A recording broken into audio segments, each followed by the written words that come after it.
Peace and blessings, everyone. Welcome to the new Just Us Speaks podcast from Just Leadership. I'm your co-host, Lester Young. And I'm your co-host, Hakeem Crampton. Just Us Speaks is being produced to amplify the voices of directly impacted people, particularly the voices of formerly incarcerated people.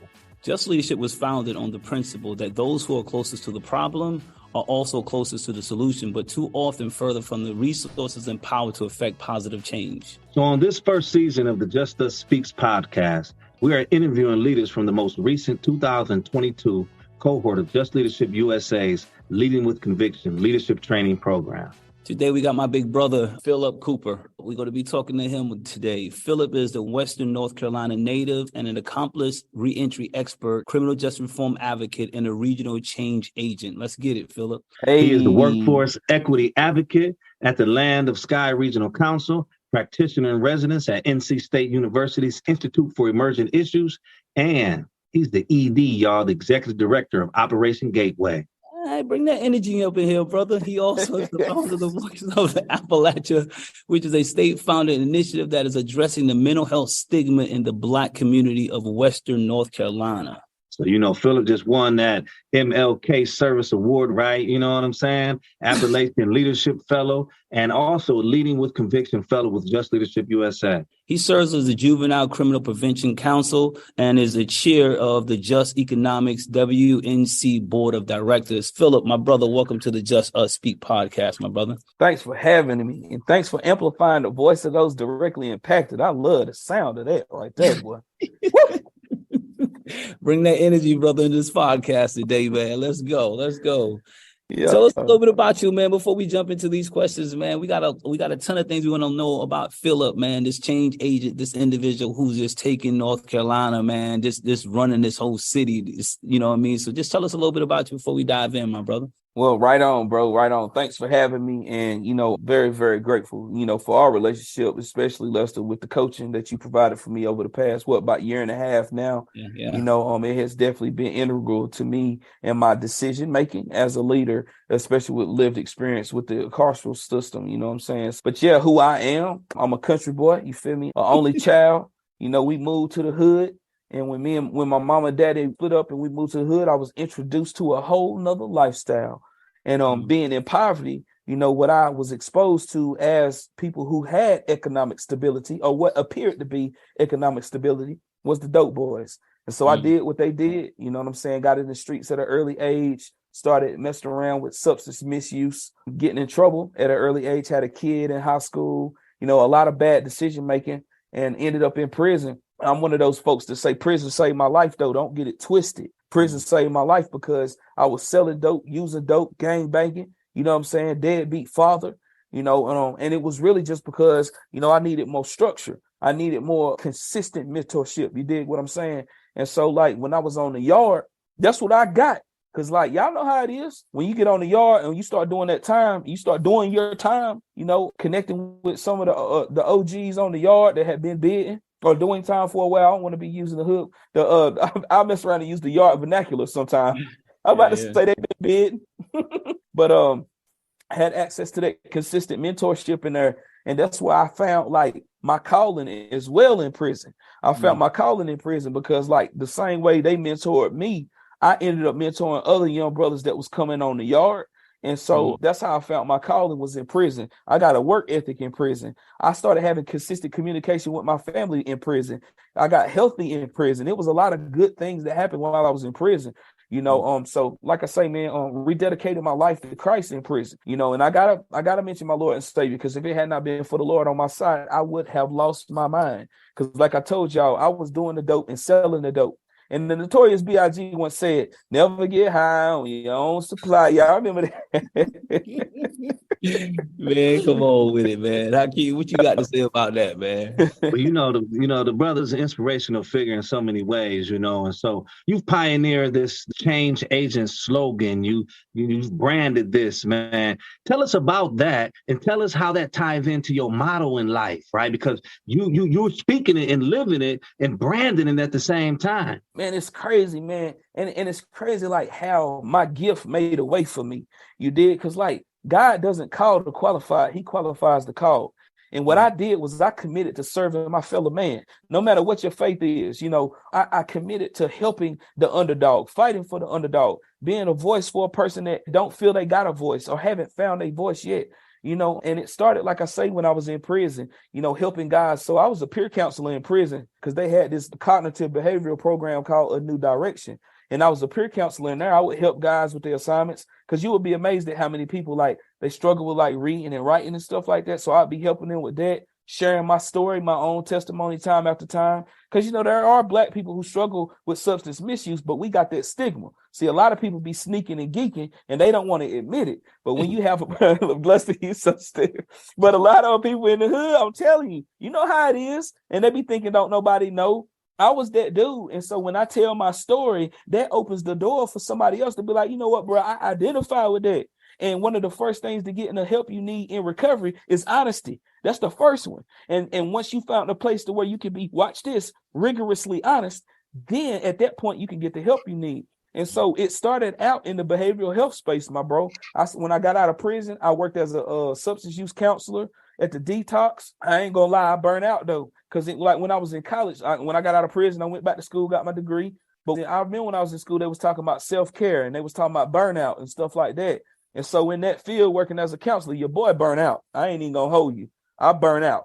You know what I'm saying? And so I ended up getting a different job. I started working at the community college, believe it or not, as an administrative assistant. And while in that role, and anybody who know business, the administrative assistant know everything. Your administrative assistant is one of the most valuable people on your team. You love your admin folks. And so this was the role I had. So I'm learning the ins and outs of the community college. Anytime somebody come to the school that's got a background or in recovery, they say, let's say, go see Philip. And so I'm helping all these folks. But I started this out by saying, God qualifies the call. Because, see, I wasn't doing it for clout. I wasn't grant chasing. I wasn't looking for a name. All I was doing was helping people. And it felt good to have a purpose. You did? Because in my life for so long, I was selling the dope. I was harmful. People didn't want to be around me. You know what I'm saying? So now people want to see me to get help. And I was able to tangibly see impact, help you with your FAFSA application, see you walk across the stage at graduation, see you get a certificate. I was seeing these tangible. It was tangible.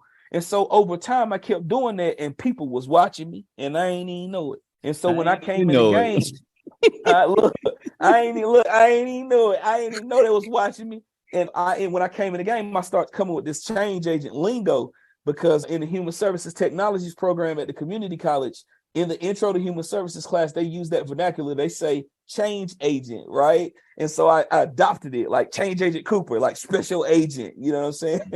and just roll with it, bro. And it is a thing now. And I do need to go ahead and brand it because I haven't copywritten it or anything like that. That's what I was going to tell you is that it's not about branding. You want to go ahead and copyright. You want to go ahead and trademark that. The question I have, man, we love your energy, brother, and throughout the entire Leading with Conviction cohort, man, everybody was saying, man, you dig, and Philip always come in there with the energy. And even when we had the one-on-one coaching and even in our group coaching with a group of individuals who were your cohort members, they love your energy. So my question is how did Just Leadership, our Leading with Conviction, really just impact you even more? You came in with the energy, you came in with all ready to work, but what did Just Leadership, the Leading with Conviction, do for you? Well, first and foremost, you got to realize where I'm at, bro. I'm in Western North Carolina, and we got Black folks up here now. Don't get it twisted, but it's hard up here. Racism is I'm telling you, it's a trip. And then you got me, this formerly incarcerated Black man that's making waves, and some people can't stand that light that's on me. You know what I'm saying? And so I don't really have the best experience, even with being a service provider that's helping a lot of people. It's some people whose demons are not getting along with my guardian angels. You dig what I'm saying? And so it can be hard for these people to accept a brother like me making waves and helping people that got backgrounds, because a lot of people don't think people can change anyway. They talk like they do, but some people really, really don't. And so when I got in the Leading with Conviction, I was connected with all these people who had lived experience that was now service providers and lawyers and elected officials and professional speakers. Just look, you were still coaching me on the podcast just now, bro. And you don't know how to stop coaching me. And that's what I was needing the whole time. I'm out here putting in the work, getting it in, showing up in meetings, speaking truth to power. I'm pouring. But watch this. I wasn't always being able to fill my cup back up, bro. And when I got in Just Leadership USA, I started having access to you.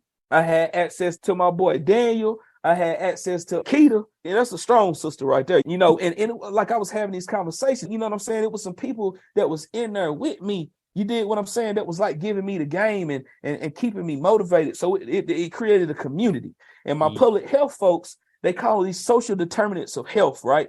For us leaders, we got to be, as we fight to address social determinants of health of clients, we also got to be looking at those social drivers that impact our health.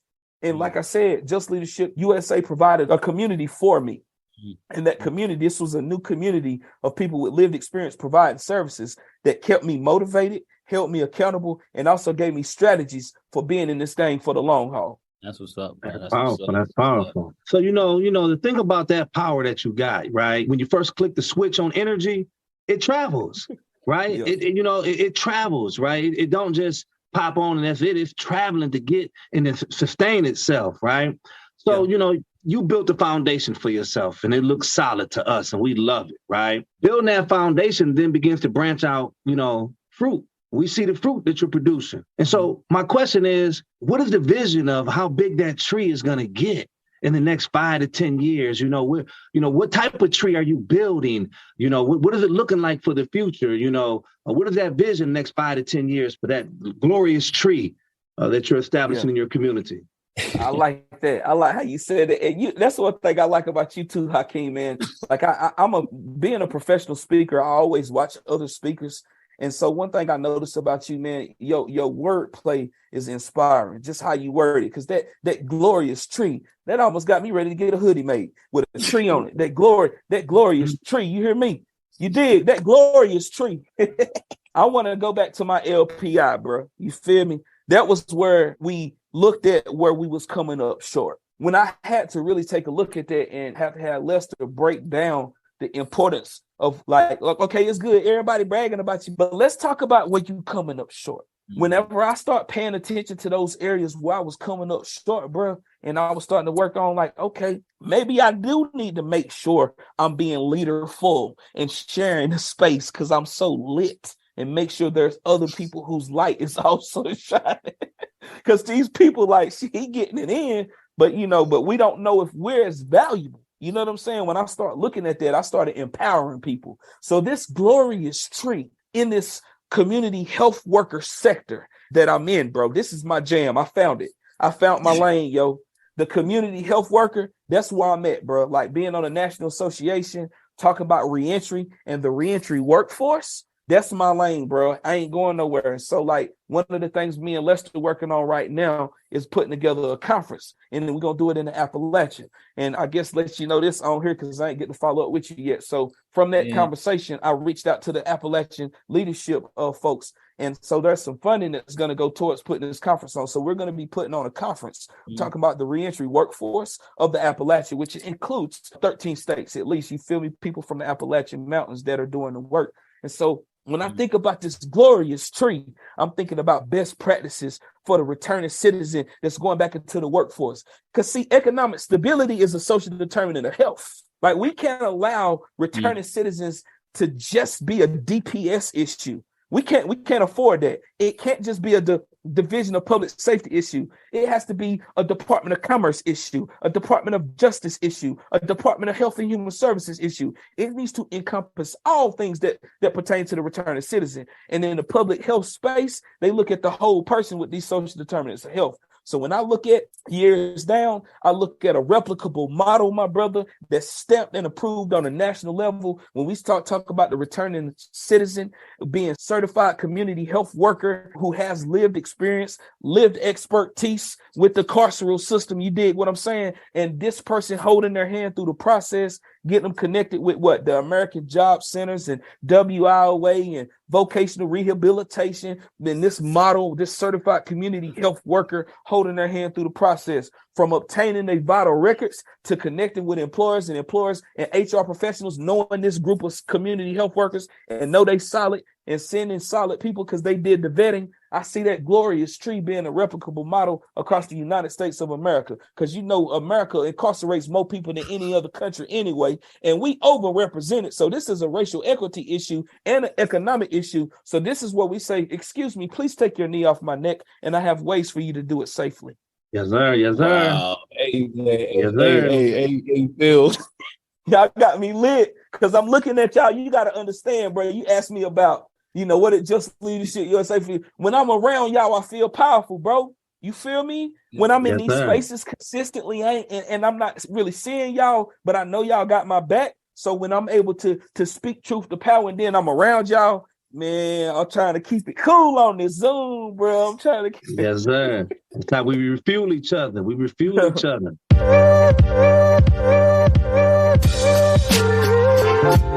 Just Leadership USA amplifies the power of directly impacted people by investing, educating, empowering, and elevating their voices so they have the tools and resources to self-organize and advocate for themselves, their families, and their communities.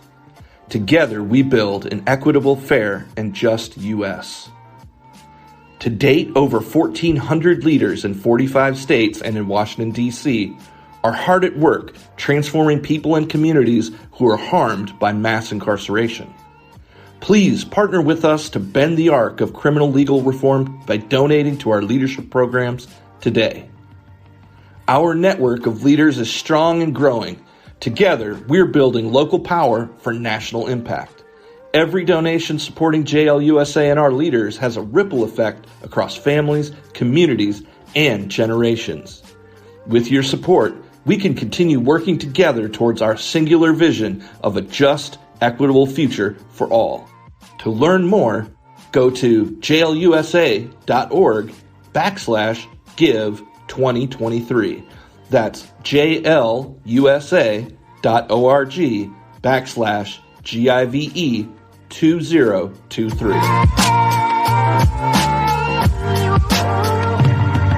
Hey, man, one thing I can say, man, I have so many accolades I can give you, Philip, man, but the most powerful one, man, is I love your energy no matter what. It's like you always come in at 100, you know what I'm saying, on fire every time, man, and I love that when it comes down to everything that you do, even from your posters on LinkedIn to your speaking.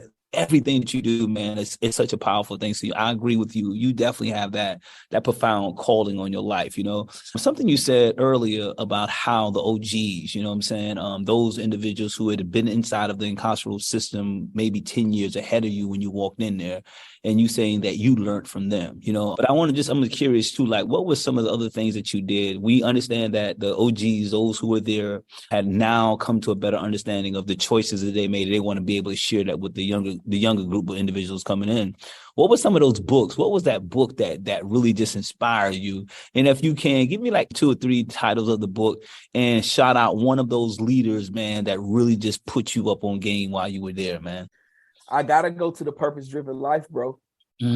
Rick Warren. I gotta go. And also with me being, I'm a 12-step recovery guy. I'm active leader in the Celebrate Recovery Ministry, which came from Saddleback Church. Rick Warren all in there. You feel me? That book itself, that Purpose-Driven Life, because like I told y'all, I felt my purpose when I was in prison.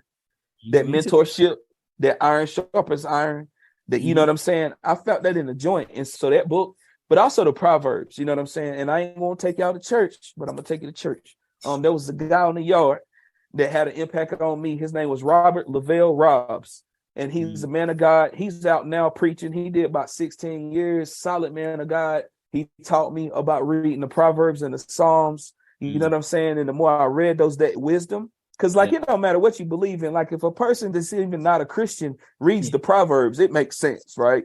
Because even when I was in prison, I ain't gonna lie, I was checking out different religions while I was in there. I had my dread, so I didn't know if I wanted to be a Rasta. I wanted to check that out because they seemed cool as hell on the yard and serious and structured and militant. You know what I'm saying? Like I told y'all, a lot of guys they're craving that structure, that sense of belonging to something that holds weight. That structure. So I was checking them out. Even the Muslim brothers on the yard, they was cool. They were so militant the way they would be praying at certain times of day, facing a certain direction. When Ramadan hit, I'm getting all the trays because they eat. You know what I'm saying? I'm watching these guys, but I read through the Proverbs and the Psalms, and Proverbs 27:17, it's something I live by. My motto, iron sharpens iron. That comes from Proverbs. You dig what I'm saying? But Lavelle Robs was one of those mentors, and another one that's about to get out. I got a brother named GA. He about to get out in January, bro. And watch this, man. I've been rocking with bro on his way home. We gonna provide reentry services for him when he come home.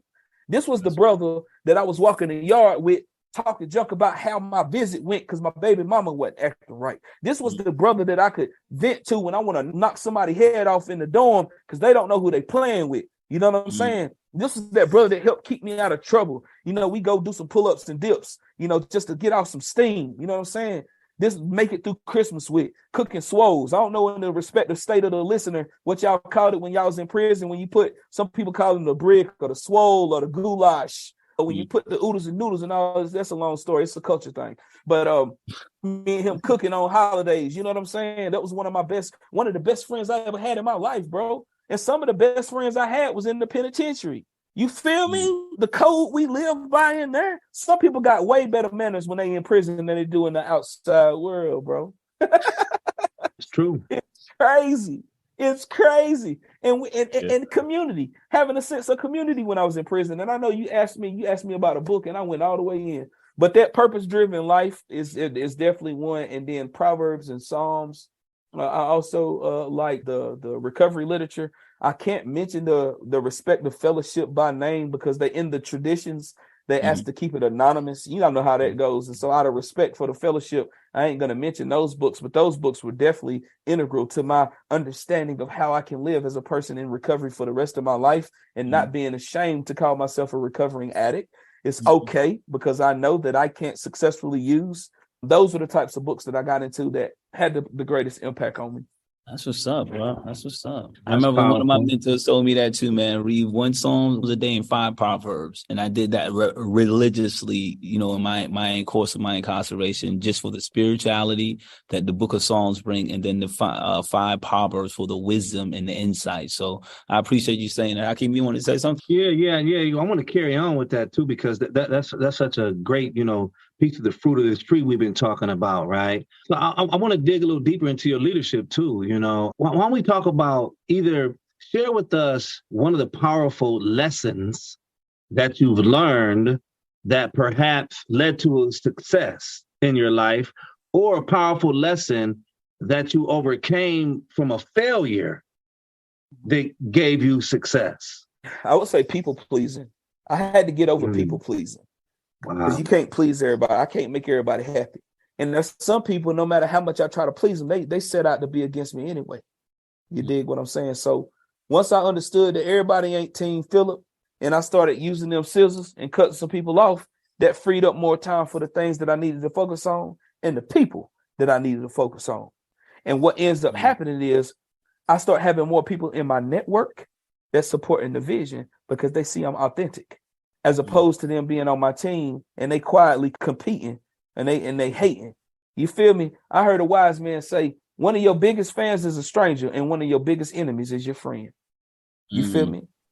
And so I had to make room, and that people pleasing had to go. Cause like I say, man, my upbringing, when we moved to the hood, I caught myself always trying to fit in. I don't never fit in, y'all. That's why I'm so lit. Like I finally embraced my weirdness.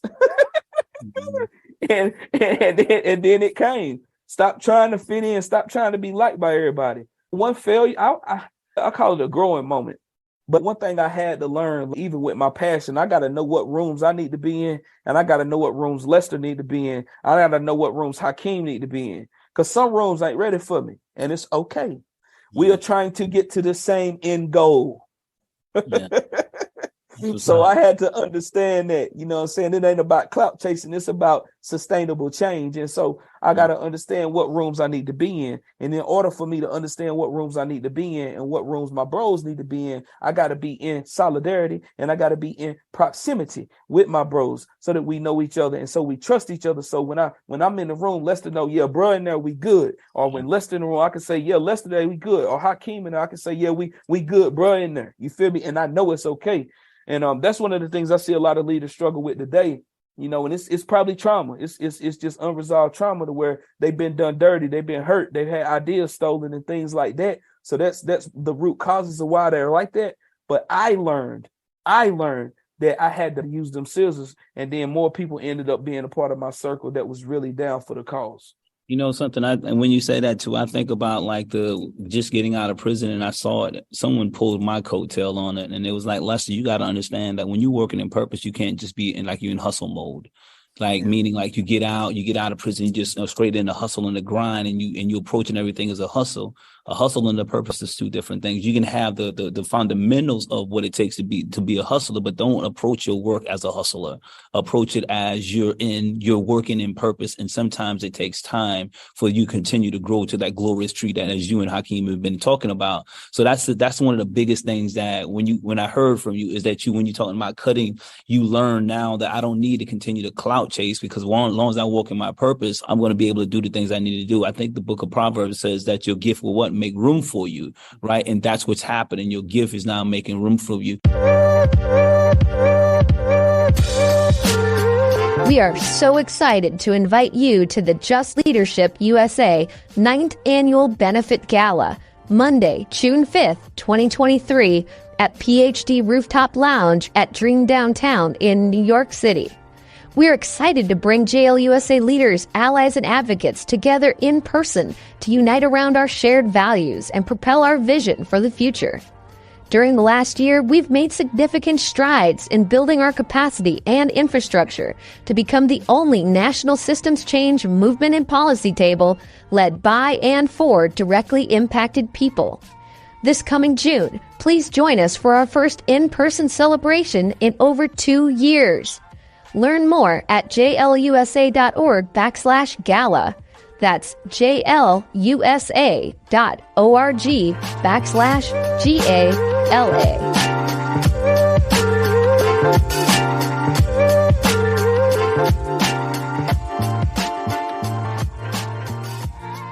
I think my last question before we conclude this, man, is that we all noted from when we hit the start button to we hit the end button on this podcast, you came with a lot of energy. You came in with so much energy, man. As you know what I'm saying? Like you still on 10, right? But my question in closing is, what do Philip do outside of when you come down, when that thing energy comes down to 1 and 2, what are you doing to take care of yourself? You know what I'm saying? What are you doing for self-care for Philip? You know what I'm saying? First and foremost, having a coach and having a mentor, because what I've learned is when I'm walking in my purpose and I'm excited and I love what I do, it's hard to turn that off. And so I'm go. I got to have somebody. Self-care for me looks like having somebody on my team that holds me accountable. Like, hey, bro, it's time to chill. Shout out to my spiritual father, Vince Brown. You know what I'm saying? Solid man of God. You know what I'm saying? And so he's one of those people in my life that I talk to on the regular. Yeah. Self-care for me looks like massages. I prefer Swedish over deep tissue. Them deep tissue be hurt. I just want to go in there and go to sleep when I go.